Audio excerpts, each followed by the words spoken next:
Are you ready to hear more stories about Thomas the Tank Engine and his friends by Christopher Awdry?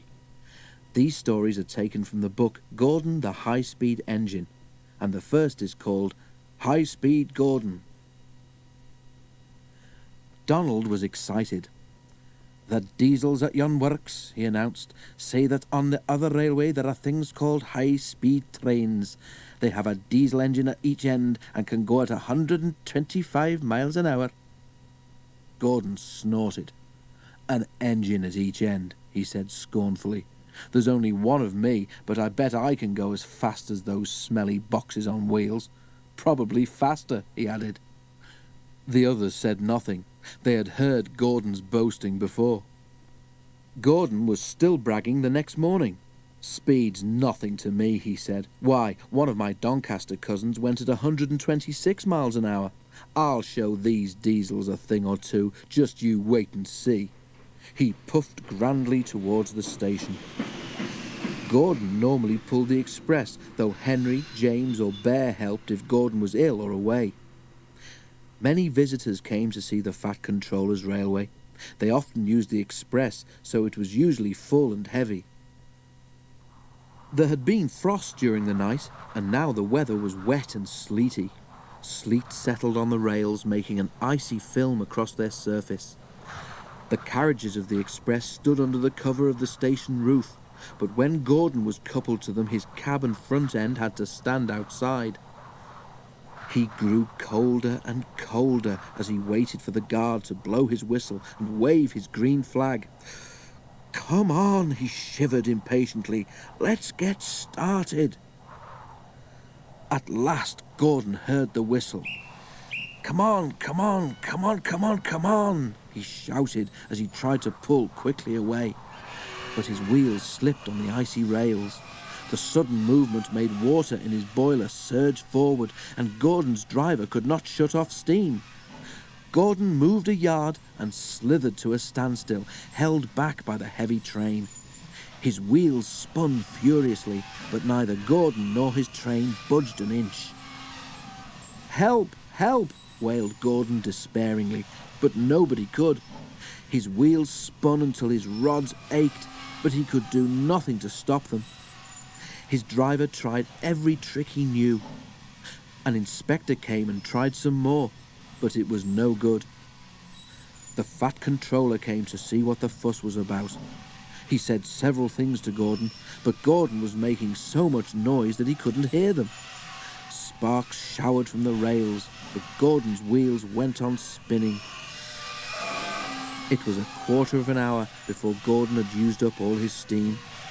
Reduced pressure allowed the driver to close the regulator, and with a deep sigh of relief, Gordon felt his wheels stop turning. The silence was amazing. Donald came to take Gordon to the shed, and Henry came to pull the express. When the train had gone, workmen had to replace the rails where Gordon had been standing, because his spinning wheels had worn deep grooves in them. The shed was empty. Donald tactfully remembered another job and left Gordon on his own. But that night Gordon heard a whisper from close by. "Did you hear," it hissed, "how Gordon went for a spin today?" There was a quiet chuckle. Gordon seethed in silence. "High-speed engines are all very well," the whisper went on, "but Gordon ought to know by now that he's supposed to move his train too." Gordon snorted disgustedly, and with a gasp, the whisperer subsided into silence. The next story is Smokescreen. Gordon was feeling stuffed up. "It's the coal, Gordon," explained his fireman. "It's clogging up your tube something awful, but we'll have to make do with it, for there's nothing else." "Why not have a good sneeze, Gordon?" suggested Henry, thinking of the time when he'd punished some boys for dropping stones on him. "That will clear your tubes." "Certainly not," replied Gordon with dignity. "The Fat Controller wouldn't approve. He didn't like your sneeze, I seem to remember." Next day, Gordon was nervous as he backed onto the express. At least I shan't slip today, he thought, but I suppose they'll laugh at me again if I don't keep time. He needn't have worried. By the time he reached the junction, he was running nicely, and as he approached Edward's station, Gordon's fireman began to make up the fire. "Let's get a good run at the hill while you've got steam to do it," he said. "I don't trust this low-grade coal." At the station, a party of wedding guests, all in their best clothes, was standing on the platform. As Gordon swooshed through, running hard for the hill, smoke from the newly made fire streamed from his funnel. He disappeared into the distance and left a black smoke screen settling over the station. It covered everything, wedding guests and all, in a coat of soot and smuts. Waves to Gordon became shaking fists, and the wedding party hurried angrily to the station master's office. At the end of the line, an inspector came to see Gordon. His message from the Fat Controller was short, but not sweet. "It's not fair," Gordon complained to Boko. "How could I help that smoke? It's not my fault the coal's dirty." "Never mind," said Boko encouragingly. "Where would I be if I got upset every time someone called me smelly? Anyhow, soot's good for the garden, my driver says." "But not for new clothes," muttered Gordon. Gordon was extra careful on the way home, but it wasn't his lucky day. The Fat Controller had broken a journey to the other railway to apologise to the people at Edward's station. He had done his best and was waiting for another train when Gordon came by. As the express thundered through, a cloud of something flew from it and landed on the Fat Controller's new top hat. When Gordon reached the big station, there was another message waiting for him. "The Fat Controller says," announced the inspector, "that Gordon blew ashes on his top hat as he passed Edward's station." Gordon was horrified. "Wheesh!" he exclaimed indignantly. "I did not. I was being extra careful." "I'm sure the Fat Controller can't be right," put in Gordon's fireman. "I can't help it," said the inspector. "That's what he says, so there it is. He will speak to Gordon when he gets home." Gordon went sadly back to the shed. Poor Gordon. Let's hope the Fat Controller isn't too cross with him. And we can hear more about Gordon in the next story, Fire Escape. "Driver says the Fat Controller's coming home tomorrow," said James a week later. Gordon grunted. He wasn't anxious to see the Fat Controller. "I must do well today," he said to himself as he waited to start the express. "A good run today might help if the Fat Controller hears about it." Things did not begin well, though. Thanks to a last-minute passenger, they were late starting, which meant that Gordon missed his path at the junction and was delayed there too. But with a clear run after that, they flashed through Edward Station, going splendidly. They were halfway up the hill when there was a clatter beneath Gordon's cab. Suddenly, he felt a blast of cold air in his middle, as if there were a gap between his boiler and cab. "Oof!" he gasped. "What's happened?" The fireman looked at his fire. There was a gaping hole in the middle where the fire bars had collapsed and a large part of the fire had disappeared. "You've lost part of your fire, Gordon," the fireman explained. "What a place to do it." Already Gordon was feeling weaker. Without a full fire, his steam pressure and speed fell quickly. But his driver knew what to do. "Find the biggest piece of coal you can and put it across the hole," he told the fireman. "That will stop some of the cold air from getting in, and we'll be able to hold steam better. But hurry, or the hill will beat us." The fireman hurried. A large lump of coal lay near the front of the tender. Quickly he moved it into place with his shovel and a long steel bar. Gordon felt better at once. "Now build the fire gently round the edges," said the driver. And, as the fireman did so, the driver adjusted Gordon's controls to make the best use of his steam. "Right, Gordon," he said when the fireman had finished. "Now it's up to you." Gordon tried his hardest, but it was tough going. "I must do it, I must do it," he told himself as he pounded up the hill. He had stuck here once before and was determined not to fail again. Poor Gordon was getting very breathless. "I will do it! I will do it!" he panted, but he was careful not to pant too loudly in case he blew away what was left of his fire. He shut his eyes and struggled on. At last Gordon felt that the slope was easier to climb. Cautiously he opened one eye. Yes, he was nearly at the top. "I've done it! I've done it!" he gasped triumphantly. The fireman mopped his brow. "That was splendid, Gordon," he said, "and now you deserve a rest." A signalman turned them into a goods loop and telephoned the works for a pilot engine to be prepared. While they waited, the passengers got out and told Gordon what a useful engine he was. Boko was at the works to help, and the two engines finished the journey without further trouble. At the end of the line, the Fat Controller was waiting for them. To Gordon's surprise, he was smiling. "Thank you, Boko," he said, "and thank you, Gordon, for a splendid effort. I am pleased with your work today, though certain, other things leave much to—" But just then a whistle blew, and the Fat Controller had to hurry to his carriage. Once again, poor Gordon was left in suspense. Oh dear, what is going to happen to Gordon? Let's find out now in Gordon Proves His Point. One day, Gordon reached the big station on the mainland to find the platform crowded. "It's a rail tour," explained his driver. "Going along the coastline to Carlisle, I think." The station master came up. "Can you help?" he asked. "These rail tour people are stuck because their train has failed. Could Gordon take them in his train, please?" Gordon's driver laughed. "You'll have to hold him back, eh, Gordon?" he said.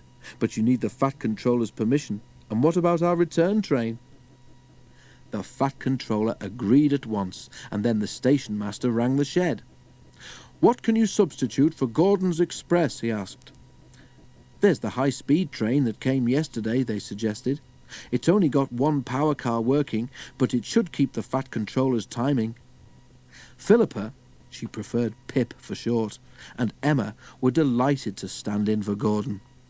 Pip's cooling system was faulty, making her hot and bothered, but Emma didn't mind doing all the work. They felt honoured to visit the Fat Controller's railway. James, following a little later with a stopping train, was surprised when the signalman at the station beyond the works came up. "That high-speed diesel's failed," he said. "Go gently until you reach it, push it to the next loop, and then go round in front to pull it home." "Phew," remarked James. "But what about the express passengers? They won't want to make our stops." "Too bad," said the signalman. "Better that way than your people missing their stations."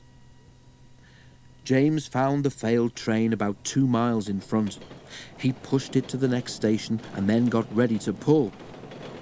"I'm sorry I can't help," apologised Emma, who was in front, "but we are special lightweight coaches." "That's lucky," said James, who was already feeling puffed. But he found it easier than he expected. Once the train was moving, the coaches followed smoothly. As for the passengers, if they wondered about the extra stops, they didn't complain. The Fat Controller met them. "I'm sorry we're late, sir," said James. "That's all right, James," said the Fat Controller. "I'm pleased with you. You have saved an awkward situation. Now, please make Pip and Emma welcome in the shed while I arrange their journey home."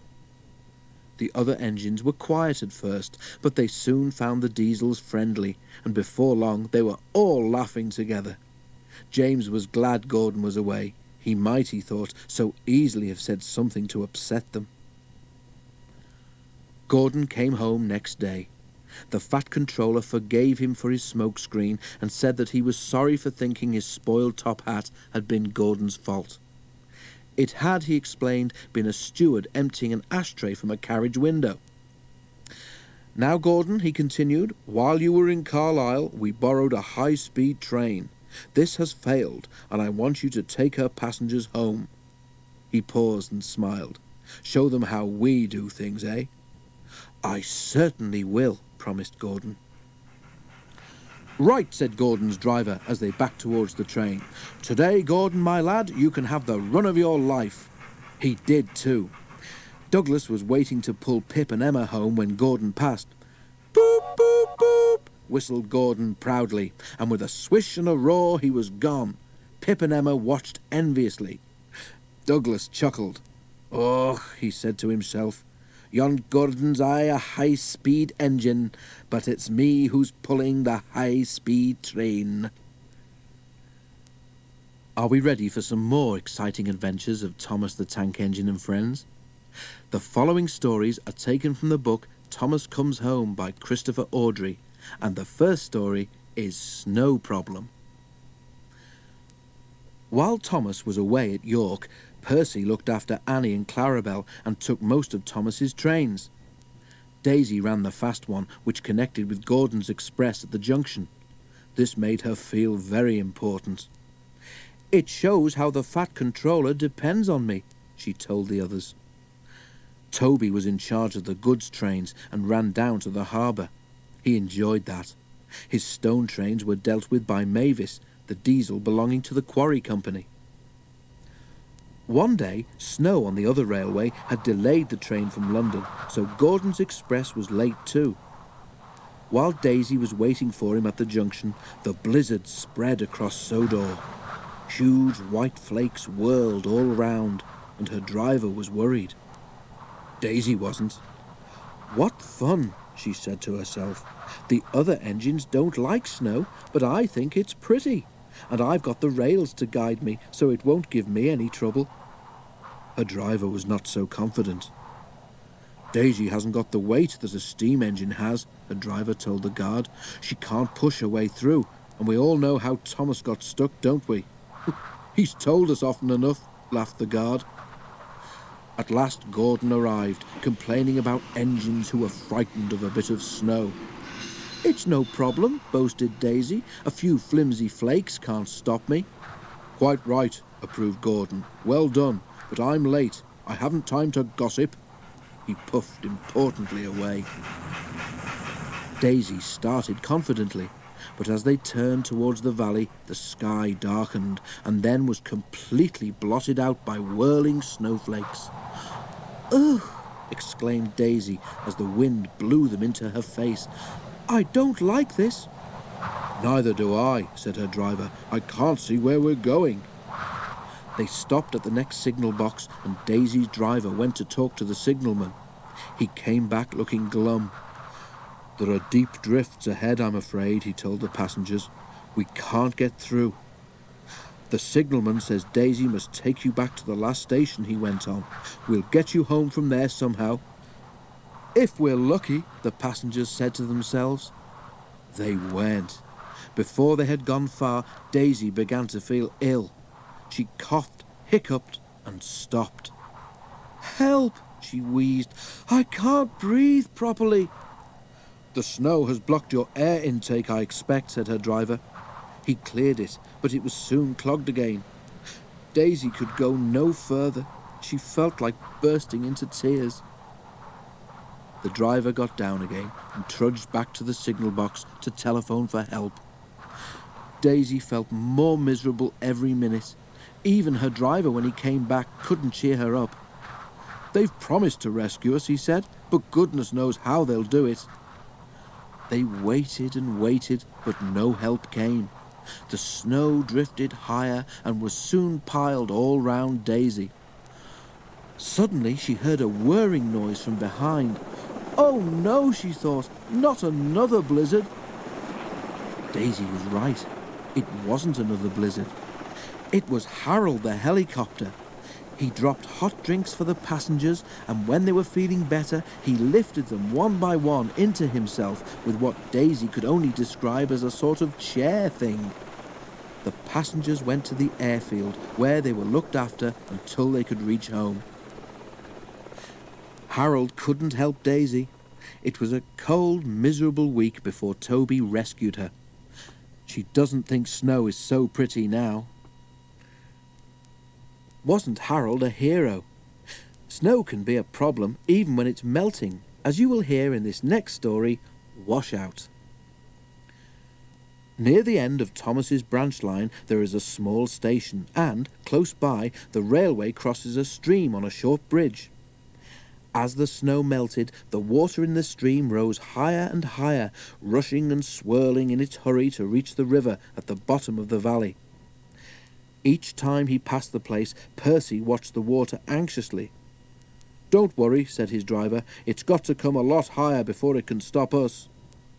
Percy shivered. He could remember the time when he'd been stuck in a flood. He had got very cold and very wet.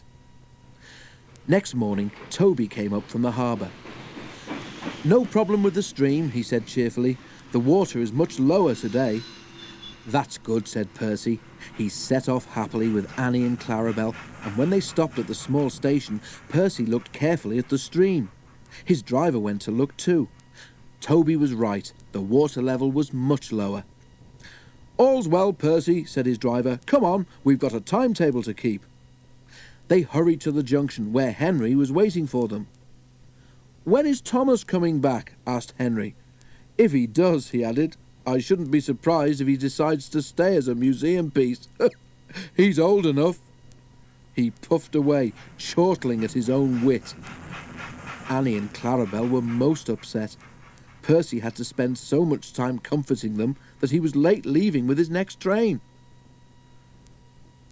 Percy had his tank refilled with water at the station by the river, and this made him later still. "Never mind," said his driver. "We don't need to stop at the station near the stream this trip, so there's nothing more to delay us." They reached the stream quickly, but as Percy ran onto the bridge, he felt it sink slightly under his wheels. There was an ominous creak. The bridge swayed. "Don't stop, Percy!" shouted his driver in alarm. "Keep moving!" Percy didn't mean to stop, and that was lucky. Clarabel was the rear coach. As she crossed the bridge, it wobbled again. When her back wheels left it, there was a sudden loud crash. The bridge vanished. 1 second it was there, the next it wasn't. It was safe to stop now. Percy's driver put on the brakes, and the fireman ran back to look. All he could see of the bridge was lying in the middle of the brown, rushing stream. Annie, Clarabel and Percy were badly shaken. The guard telephoned a warning, and then they all went quickly home.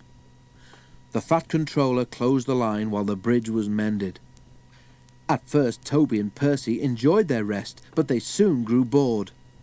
When the bridge was repaired, Daisy had recovered from her snowy ordeal too, and things returned to normal. But for some time afterwards, Percy was extra careful whenever he crossed the stream in which he had almost had a bath.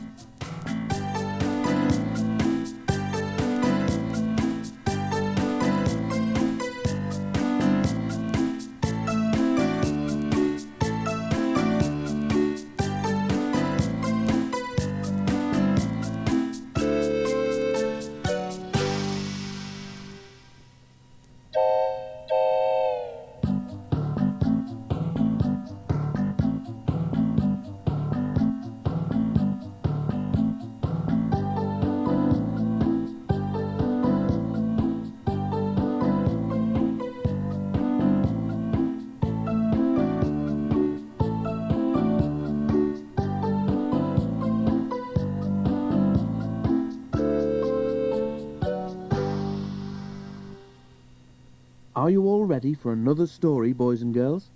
This one is called Toby's Mega Train. Toby was delighted to take Percy's stone trucks down to the harbour. He thought it a wonderful treat. Percy could not understand why. "It's only a harbour," he said. "Nothing special." "I like it," said Toby. "It reminds me of the old days. I worked at a harbour on the other railway. I told you, remember?" Because Toby had only a small water tank, he always had to refill it at the station by the river. "What if we run out of water halfway?" Toby wondered anxiously. "We shan't," said his driver confidently. "But what if the water column breaks down?" asked Toby. "Thomas warned me about the water from that river." His driver laughed. "Don't worry, Toby," he said. "We shan't take you fishing." The harbour was busy, and Toby worked hard. Not only did the stone trucks have to be taken down, but when they had been unloaded, they had to be sent back, often full of things brought in by the ships. One day, the stone trucks from the quarry didn't come. Toby waited in the yard. "It's not like Mavis to be late," he said to himself. "I hope she hasn't had an accident and met another lorry that forgot to look where it was going." At last the station master came over. "Mavis wasn't well this morning," he said. "She's better now, and she's on her way." And indeed, it was not long before, with a cheerful toot, Mavis rumbled into the yard. Toby wasted no time in setting off himself. At the harbour, Toby found so many trucks waiting to go back that there was hardly room for what he had brought. "Phew," whistled the driver. 48 trucks, and not all empty either. Some mega train. 2 journeys, really, but we haven't time today. We could leave some and make 2 trips tomorrow." "Can't we take them all now?" asked Toby. The guard scratched his head, and Toby's crew looked doubtful. "We shall be all right," urged Toby, and so they agreed.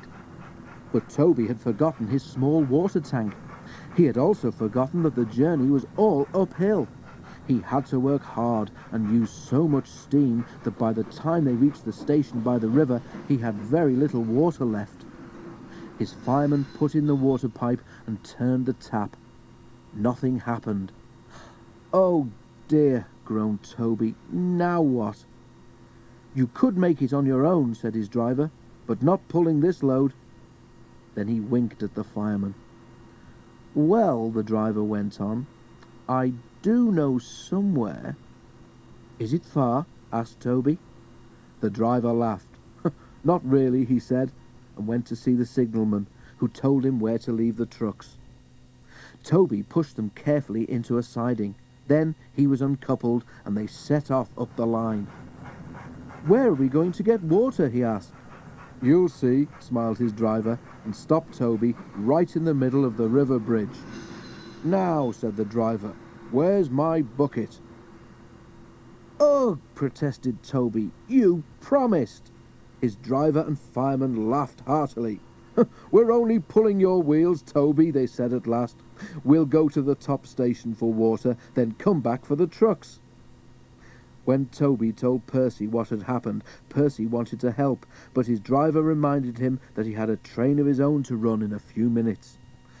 "Don't worry," said Toby. "I'll follow you down and have those trucks back up here in a jiffy." And he did too. Our next story is called Thomas Comes Home. Workmen were mending the road near the level crossing. They sectioned off part of it with red and white cones, and a steamroller chuffed importantly. His name was George. He was a most unpleasant steamroller. "Railways are no good," he grumbled. "Turn 'em into roads." "Nonsense," said Daisy one day. "No one could reach the villages in the valley without our railway." "I'd build a road along your old tracks," said George. "Nothing to it. My mates have done it all over the place." Daisy told Percy and Toby what George had said. Toby was worried because he knew George was right. "The Fat Controller wouldn't allow it," he said, but he wasn't convinced. Daisy was reassured, but she was careful to do nothing to upset George, just in case. Then something happened which made them forget all their worries. Daisy was at the platform when the station master came to talk to her driver. He had a letter in his hand. "Thomas is coming back next week," he said. The engines were delighted, and so of course were Annie and Clarabel. "The Fat Controller is holding a welcome home celebration at the junction," Daisy told George. "Lot of nonsense," he snorted. "Makes no difference. Your railway will be a road before long. You'll see." At last everything was ready. The engines and coaches were to go to the junction, and Daisy was to come last with a special train carrying the station masters, Mr. and Mrs. Kindly, and other important people. Daisy set off happily from the top station. She stopped at the station near the level crossing for her last passengers. There was no sign of George, but some red and white cones lay nearby. 2 of them were even inside the crossing gates. The guard blew his whistle. "Ooh!" tooted Daisy. "Away we go!" and she rattled towards the level crossing. As she did so, a gust of wind blew a cone towards her. It disappeared beneath Daisy's wheels. "Ouch!" she squealed and stopped. The guard removed the cone, which was now looking very battered. "Grrr!" groaned Daisy, trying to move.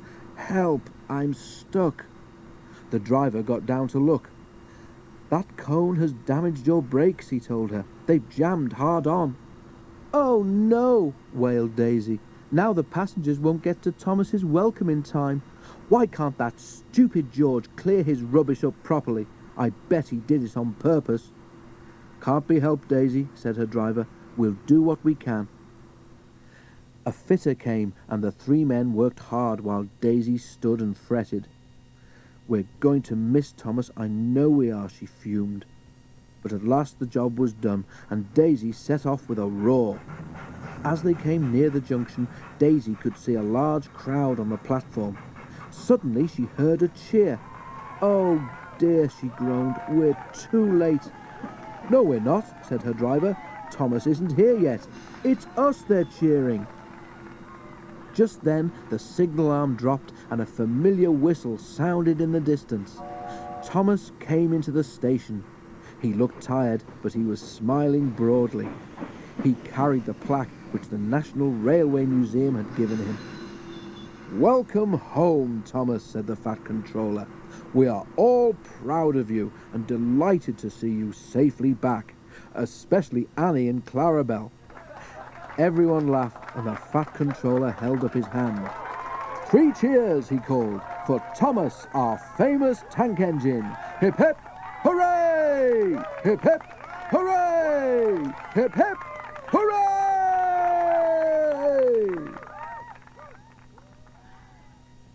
These next stories are taken from the book Henry and the Express by Christopher Audrey, and this story is called Out of Puff. The Express is a long, heavy train.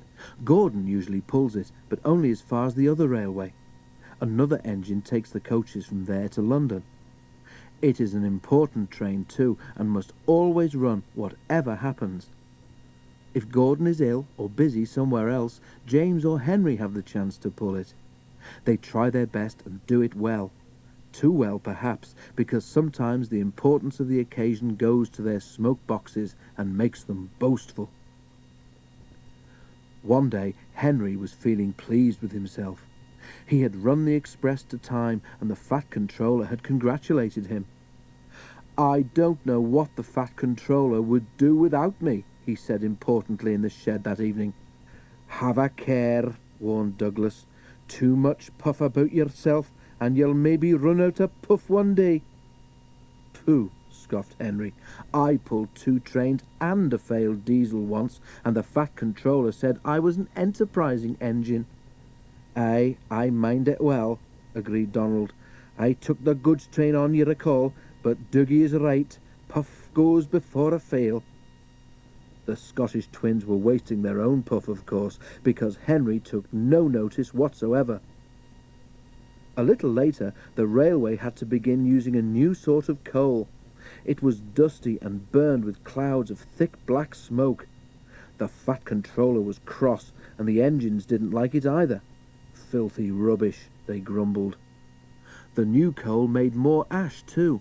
Before long, all the engines began to have pains in their smoke boxes. Hot ash collected there and gave them the most awful indigestion.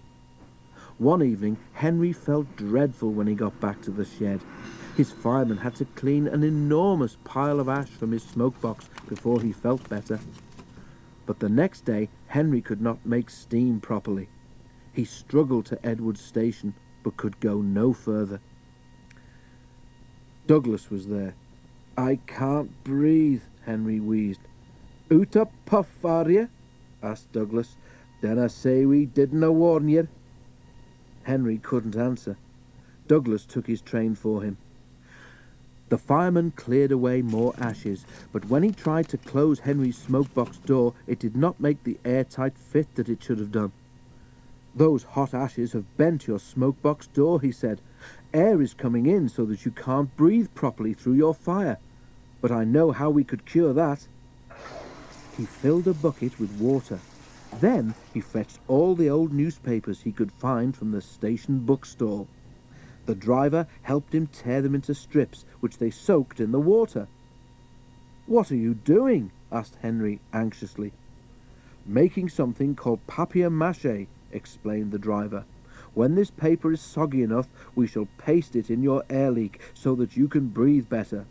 It won't last forever, but it will get us home." "Oh," said Henry unhappily. His driver was right. When the job was done, Henry felt much better, and even the driver and fireman were surprised how well he steamed. "We'll have to get the Fat Controller to make it permanent," they joked. Henry went very carefully and reached the shed without mishap. His story was there before him, of course. Donald and Douglas didn't say anything, but now and then made sort of breathless, puffing noises. Henry thought they must have a very odd sense of humour. This story is about what happened to Henry next and is called Overhaul. "What you need, Henry," the Fat Controller told him, "is an overhaul." "Yes, sir," agreed Henry. "Does that mean I've got to go away to Crewe again, sir?" The Fat Controller laughed. "Not this time," he said. "You won't believe this, Henry, but nowadays the people at Crewe couldn't do the work you need." Henry stared, and the Fat Controller laughed again. "Don't worry," he said. "We can do everything at my works. All I have to do is get you there."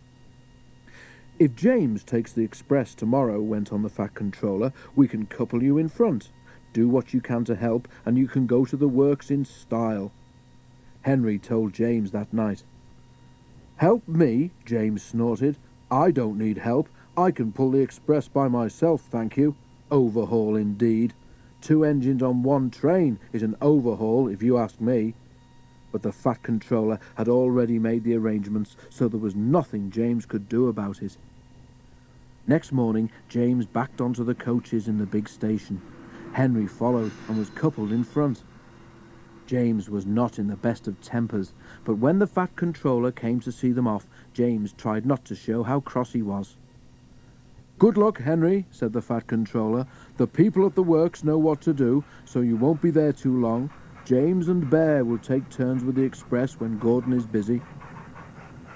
The express only stops once before it reaches the other railway, and that is at the works station.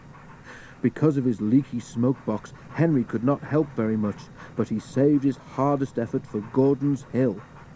The 2 engines raced up it faster than they'd ever done. When they reached the top, James was feeling better. "That was fun," he said. "We might even be early at the workstation. We shall need extra time to uncouple you anyway." James spoke too soon. They had just crossed the viaduct when Henry felt something wrong with one of his wheels. "Something's wobbling," he told his driver. Just then they both heard a cracking noise. "Ouch!" exclaimed Henry. "Whatever it is, I think it's broken." They were passing a station. Something hit the platform and a brick flew past Henry's cab. It bounced off James's boiler and disappeared. "Ow!" exclaimed James. "Henry might need mending, but he needn't throw his broken bits at me." Just then, James and his driver heard Henry whistling to warn them that he wanted to stop. More bits and pieces flashed by, some hitting the carriages. Using the brakes skillfully, the drivers stopped the train. Then, while the guard made sure that the train was protected behind, James's driver went to see if any passengers had been hurt by the flying debris. No one had, but one of the carriage windows was broken. Henry's crew inspected his wheel. The trouble was not hard to find. "Your wheel has a steel rim called a tyre," Henry's fireman told him. "It has broken and come off. It's a miracle it didn't do more damage." James pushed Henry into a siding and went back to the train. "An overhaul, is it?" grinned James as he passed. "It sounds as if you need retiring, you poor old thing." He guffawed loudly at his own wit and puffed away. Henry smiled to himself. "I don't know about retiring," he chuckled. I certainly feel tired. Let's hope Henry doesn't feel tired for too long. And we can now hear how the other engines helped out while he was away in this next story, Sliding Scales. Because Henry was at the works, the other engines had to help with the flying kipper too. This is a special train of vans filled with boxes of fish which goes to markets in London and other places on the mainland. James did not like the flying kipper. "All those smelly vans," he complained one morning. "You can't get the smell off your tender for weeks." "I'm very fond of a good kipper," remarked his driver. "You're welcome to it," retorted James. "A right old misery today, aren't you?" said his fireman. "You got out of the shed by the wrong door this morning, and no mistake. Now get a move on, or the Fat Controller will give you something to moan about." Groaning horribly on the curves, James went slowly down to the harbour.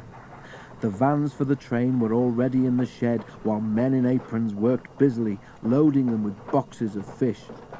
"Pooh!" said James, wrinkling his nose. James was coupled to the vans. He had not been waiting long when a forklift truck laden with fish boxes rounded the corner and came towards him. Another, hurrying away for a new load, came too fast in the opposite direction. The loaded one swerved to avoid the other one, and its heavy load shifted. 6 full boxes slipped from the top of the pile and burst open on the rails in front of James. James closed his eyes in horror. Ugh! He shuddered. Broken fish and boxes lay everywhere. For once, James was right. The smell was not nice. Luckily, there was plenty of time for the men to clear up the mess before James had to leave. "A good job the boxes didn't fall on you, James," said his driver, winking at the fireman. James shuddered again. The idea was too awful to think about. At last, all was ready, and the guard showed his green lamp. "Thank goodness," said James to himself. There was a speed limit in the harbour area, so James could not start quickly. The train seemed heavier than usual tonight too, so that when he reached the spot where the fish boxes had burst, he was moving at no more than walking pace. The rails seemed clean, but oil and scales from the spilt fish were still there, coating them with a slippery film. As soon as James reached the place, his driving wheels, with nothing to grip, began to spin helplessly. James did his best, but the heavy vans dragged him to a standstill. He found he could move neither forward nor back. "Fish!" exclaimed James in disgust. Men brought hoses and washed the rails. James grew very wet and uncomfortable. Then they put sand on the rails in front of each driving wheel, and James was at last able to move his train. He was very late, but at least he was off the fish quay. To say he was glad would be putting it mildly. For our last story, we hear about Henry's overhaul and discover what makes Henry see red. Henry found life boring at the works. The men worked hard to make him better, but it seemed ages before he was ready. At last, however, when he had passed the test to make sure he was mended properly, men came to repaint him. But Henry saw that instead of nice green paint, they had something very different in their paint pots. "That's not right," protested Henry. "The Fat Controller wants me to be green with red stripes, not red all over like tomato sauce." The painters laughed. "You'd look very handsome, Henry," they said, "but don't worry, this paint is a special sort of undercoat. You shall have proper green with red stripes before we've finished." "Undercoat," muttered Henry in disgust.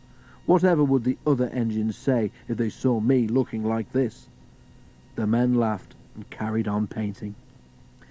Early next morning his driver came. "Wake up, Henry," he said. "There's an emergency at the big station, and the Fat Controller says you're to help." "But I can't go like this," exclaimed Henry. "They'd all laugh like anything." "No choice," said his driver. "The diesel pulling the express has failed, and the Fat Controller needs you to take over. It's either us or a long walk for the passengers, and you know the Fat Controller wouldn't like that." The fireman raised steam as quickly as he could, and Henry, blushing with embarrassment, set off for the big station. The Fat Controller was pleased to see him. "I feel so silly looking like this," complained Henry. The Fat Controller laughed. "You do look unusual, Henry," he agreed, "but you have helped me out of a very awkward situation, so don't worry about it." But Henry did worry. Soon, too soon for Henry, it was time to start. The express was heavy, and Henry felt the drag of the coaches. "We'll need help on Gordon's Hill today," remarked his driver. But they were in trouble earlier than that. As they approached Edward Station, the brakes went wrong on the last coach of the train, and they had to stop and uncouple it. To make matters worse, Donald, who should have been there to help, had been called away. Henry had to push the coach into a siding himself, and, without Donald, there was no one to help him on the hill. "Never mind," comforted his driver. "You can do it. You're an enterprising engine, remember." Henry snorted. He didn't feel very enterprising just then. The men at the works had mended Henry well. His driver gave him as good a start as he could. It was hard going, but now Henry felt fired with determination. "Let them laugh at my red paint," he snorted. "I'll show them." Slowly he struggled upwards. "I can do it! I can do it! I can do it!" he panted. "Oh dear, will the top never come?" Then, suddenly, there it was. "I've done it! I've done it! I've done it!" he puffed proudly. After that, it was much easier, and they reached the other railway quickly. The Fat Controller, who had been on the train, came to congratulate Henry. "Well done, Henry," he said. "I'm very proud of you. Perhaps all my engines should be painted red, but you have certainly earned your proper green with red stripes." Which, of course, is just what Henry got. And when he at last returned to the shed, there was a warm welcome for Henry the Green Engine.